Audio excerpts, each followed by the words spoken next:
The direction of travel is clear. The free world is shifting right. After 2 decades of smug centrist consensus in which open borders, money printing, woke political correctness and radical environmentalism have been inflicted on a public that didn't vote for those things, the chickens are coming home to roost. Yes, the political establishment is a stuffed bird.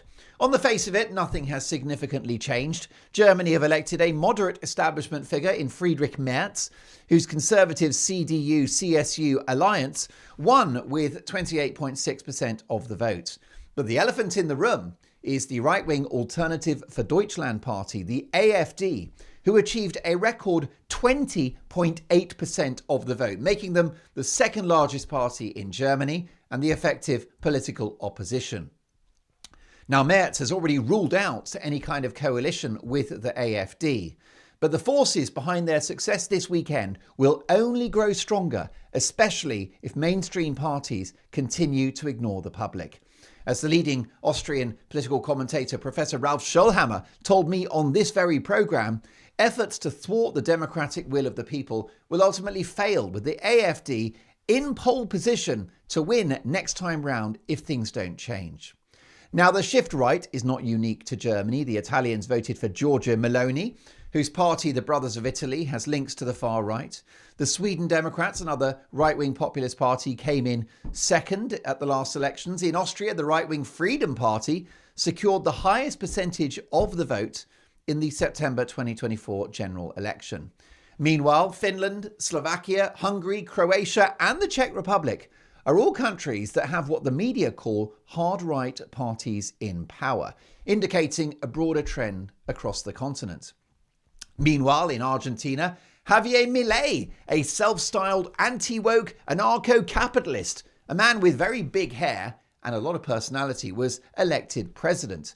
And then, of course, there is the United States. Speaking of big hair, they've chosen Donald Trump in a landslide, with the Donald winning in every conceivable metric in both houses, with a majority and, of course, the popular vote.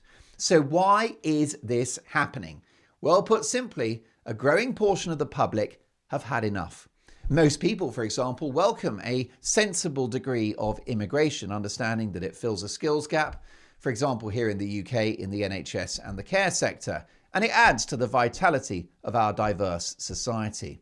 But what we've seen across the free world over the last 2 decades is an unprecedented influx of people from different cultures, producing a crisis of integration, with some people living in parallel communities, not speaking the language, not participating in the culture, not signing up to the values of their host nation, and most disturbingly, on occasions, ignoring the rule of law. The public have had enough of eye-watering costs in relation to net zero, whilst China, India and Brazil burn fossil fuels for fun. For example, green policies, including the ditching of nuclear in 2011 under Angela Merkel, has completely destroyed Germany, sending the cost of energy for industry through the roof and making this once great economic powerhouse the sick man of Europe, with 2 years of back-to-back recession. The public have had enough of political correctness, which says, for example, that there are over 100 genders and that we must butcher our language and the basic rules of grammar to provide people with their chosen pronouns. In the good old days, the doctor gave you your pronouns when you were born after a cursory glance at your anatomy. And the public have had enough of being told that biological males competing in women's sport or using female-only facilities is somehow progress. The public have had enough of Western history and Western values being attacked. The free world has been responsible for many historic crimes and exploitation, but fewer than most nations in history, with the West having given the world representative democracy, free markets, the rule of law, intellectual enlightenment, art, culture, infrastructure, and the Industrial Revolution. And it was Western powers, and in particular the United Kingdom, which ended the evil crime of slavery. The public have had enough of a regressive and divisive attitude to race relations, one which works against Martin Luther King's dream of a colourblind society, with policies and ideas which set groups against each other based on their background rather than bringing them together. The public have had enough of being broke, especially young people.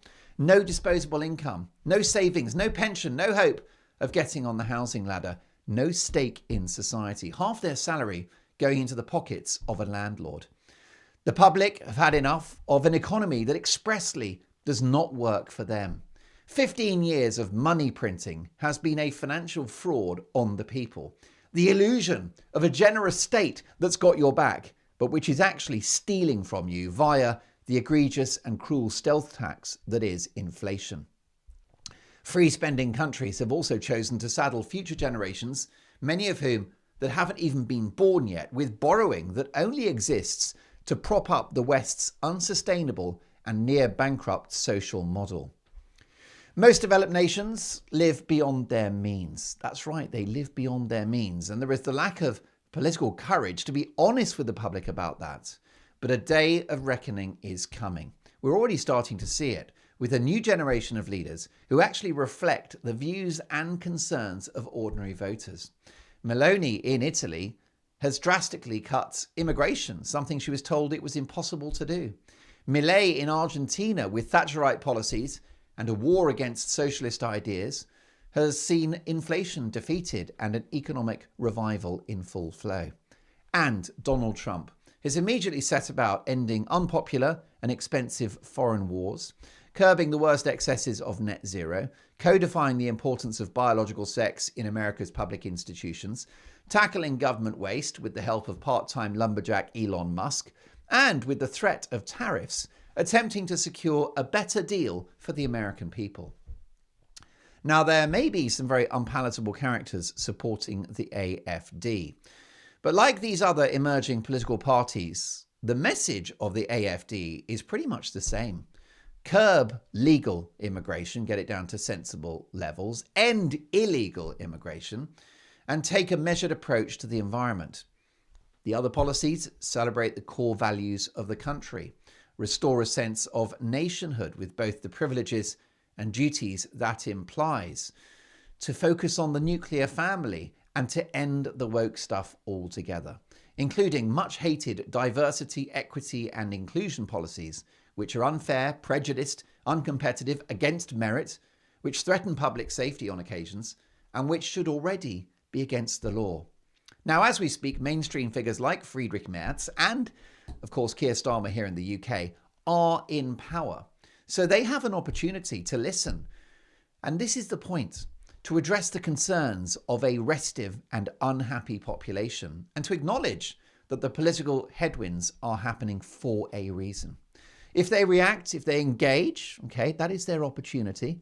And if they tackle issues around which the public have been ignored for so long, then they can turn this around and stay in power, which is, of course, all these people exist to do.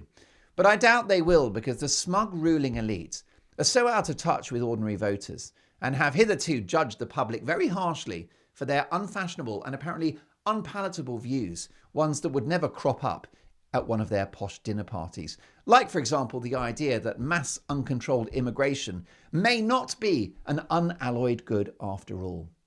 Which takes me to Nigel Farage in the UK, who has found a gap in the market following the decision by the Conservatives to stop being conservative. It's looking more likely by the day that Nigel Farage will be Britain's next Prime Minister, because in the UK and across the free world, globalism is going to eventually be replaced by nationhood, and elite power will be replaced with people power. It is coming. You heard it here first. The establishment can acknowledge it, they can participate in it, they can actually lead it, but they won't. History tells us that unrepresentative elites don't let go of power without a fight. But what they don't realise is that they've already lost.